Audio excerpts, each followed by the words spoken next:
Welcome to Brother Miller's Notes. I recently read an editorial from 1842. The title of that editorial was Knowledge is Power. When I read it, I thought, ooh, who's the most powerful man alive? And of course, the answer is MacGyver. Now, I know there's the newer MacGyver, but this is the older MacGyver, the one I grew up with. He could make anything out of whatever was in the kitchen sink and in his pocket. I was always amazed with that. In the editorial, it went on to say, not just knowledge is power, but the happiness of any community goes hand in hand with the knowledge possessed by the people. Maybe that's why MacGyver was always so happy. Well, he wasn't always happy, but the picture says he is, so we'll go with it. I have found that knowledge brings happiness, resiliency, confidence, better abilities in problem solving, and a desire really for more knowledge. When the more you know, the more increased ability you have to act. On the opposite side of that, ignorance brings really a fear of change, relationship crises. It may bring economic downfalls. It'll show your weaknesses. It brings a staleness about you and your character. For Isaiah, ignorance brings captivity. In verse 13 of 2 Nephi chapter 15, it says, "Therefore my people are gone into captivity because they have no knowledge." That seems to be a little bit of a theme for the entire chapter, the idea of ignorance versus knowledge. For some of the things he teaches, there are things that bring knowledge, and there are some things he teaches in this chapter that really bring ignorance or result in ignorance. One of the first things he teaches in verse 8 are people who really join house to house till there's no place for anybody else because they just want it all themselves. They are greedy. And greed is a poison. We make poor and irrational decisions if our decisions are motivated by greediness. Greed for monetary gain. Greed that results in a conflict of interest. Desire for power, titles, and recognition of men.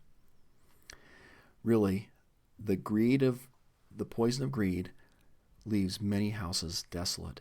Isaiah gives two physical examples. The first is he talks about an acre or a vineyard that has 10 acres normally would produce about 3,200 gallons of wine per year. I had to look that one up. But it ends up producing a simple bath or 9 gallons. He also, second example, there's a seed of a homer. 6.5 bushels of seed yields 0.65 bushel or an ephah. 1/10 of a yield of what you'd expect at the maximum. He is really teaching, even the land is going to teach, when you're greedy, it will not produce as well as when the righteous have it. Greed leads to an unproductive life. A passion for pleasure, he writes, really promotes ignorance. He talks about those that rise up early in the morning that they may follow strong drink. They continue until night and wine and flame them. And the harp with the viol, they're just having lots of music with their party. But they regard not the work of the Lord, neither consider the operation of his hands. When the passion of pleasure has become the upmost in a person's life, their passion for God and his truth and his ways are always squeezed out. Isaiah seems to teach that a focus on a passion for pleasure displaces knowledge. It prevents you from having a meaningful relationship with God because you're too consumed on the pleasure for passion. It will never satisfy your spiritual hunger or your spiritual thirst. It decreases your motivation to learn from spiritual problems and make lasting changes.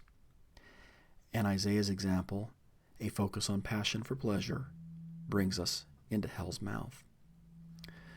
In verse 18, another thing that Isaiah teaches about knowledge and ignorance, he says that the cords of vanity seem to choke knowledge. His example is woe or misery to those that draw iniquity with cords of vanity and sin as if it were a cart rope. It's a little bit of an analogy that you're tied to a cart like an animal would be, and you're hauling garbage through the muck, and you're not bright enough to get rid of yourself, get rid of the garbage or the sin that is with you. And you're just going through the motions with the sin and not looking up, realizing there's a way to escape through Christ. The cords of vanity always choke out knowledge of God. The truest character of ignorance are vanity and pride and arrogance. The fourth thing is, in verse 19, Isaiah teaches, in here that these people say, let God make speed. Let him hustle. Hasten his work, that we may see it. Really, they're saying, we want to see it to believe it. Seeking signs blinds us to new knowledge. They are saying that if God will hustle, get his job done, that is a prerequisite to them believing. Sign-seeking blinds us to God's knowledge. Deception always keeps us in ignorance's prison.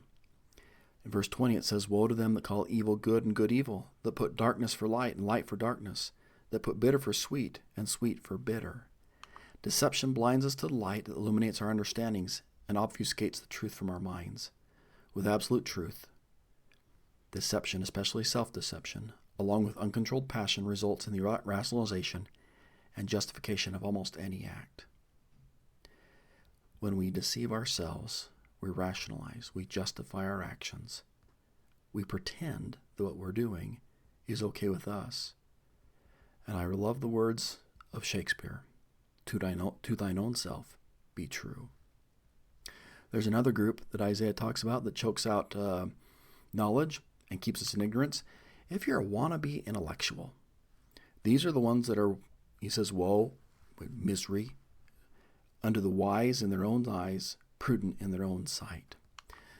For decades, President David O. McKay said, it has been popular in America for the cynical intellectuals to sneer and scoff at what they do not understand or want to understand. Isaiah also teaches that justification of any kind entrenches our ignorance. Verses 22 and 23, he says, woe to the mighty who drink wine, men of strength to mingle strong drink. By the way, I think of some of the commercials when I think of this. Everybody's looking good. Everybody's just pretty strong. And they're mingling the strong drink. But what you see is not reality. They justify the wicked for reward. He who will not admit his mistakes will soon justify his ignorance. But Isaiah does make several promises to help us in our day. And for me, it's a little bit of an analogy. I read a book, one of my favorite books, by David McCullough. Actually, I've read several by him. He's just a great author. About the building of the Brooklyn Bridge. One of the things I learned in his book is the Brooklyn Bridge has 4 main cables. Each main cable is 15 3/4 of an inch in diameter and has 5,434 steel wires. There's over 14,000 miles of cable in the Brooklyn Bridge. But going back to those strands, each strand has its job to help hold up the bridge, to support it. A lot of things that Isaiah teaches are like strands that hold up the bridge between us and God. Their function is to help us, connect us, and secure us to God. Because God's daily strands that he gives to us connect us to knowledge of him. The first example of how God's going to do this that Isaiah teaches is in the last days he will establish an ensign. In verses 25 and 26, as he speaks of an ensign, it's a standard.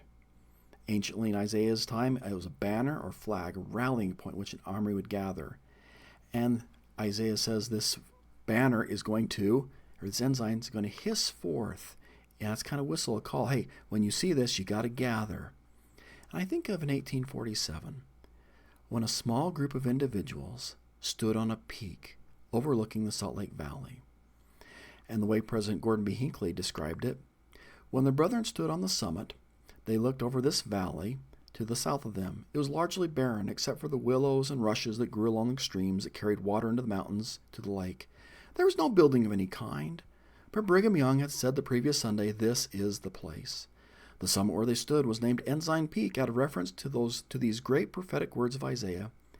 And he, speaking of God, will lift up an ensign to the nations from far, and will hiss unto them from the ends of the earth, and behold, they shall come with speed, swiftly. This church, the Church of Jesus Christ, is a standard which Isaiah said the Lord would set up for the people in the latter day. Another thing that Isaiah talks about that I think is also keeps us that connection and goes along with the church is at the first he talked about a vineyard, the first 7 verses. That vineyard in the first 7 verses has a wall put around it. The rocks in the vineyard are removed. There's a watchtower set up, watchmen on the tower. And it's a great analogy to the church as well. There's a warning. If you're in a leadership and you're a man or a woman, you have a responsibility. Don't neglect it, because that's what happened in ancient Israel. But part of what the church does is it helps us, as a part of God's vineyard, to make sure the rocks get taken out as we every week meet together, and fortifies us and strengthens us. So, God establishes an ensign in the latter days, or his church, that's going to help connect us with him. He also speaks of feeding his lambs in verse 17. That analogy goes far with Christ, as he talks about us being his sheep. That daily feeding process is what God does with us with his Spirit. The verse before it, he talks about, which kind of the context is that, well, I'll better read the whole thing. But the Lord of hosts shall be exalted in judgment, and God that is holy shall be sanctified in righteousness. Sanctification is the process of becoming free from sin, pure, clean, and holy through the atonement of Jesus Christ. It really is through Christ that we're connected with our Heavenly Father. And there's the promise, no matter what is going on in our life, no matter how far we've gone astray, we can know that the hand of the Lord is stretched out to, still, for us. He wants to reach us wherever we are. I have found in my life that knowledge is power, and it leads to happiness. So I conclude with the words from Bobby McFerrin, from a song that I have sung many times, and you probably may know too. In his words, he sang, "Don't worry, be happy." Thanks for joining me. Hope you have a wonderful day. Bye.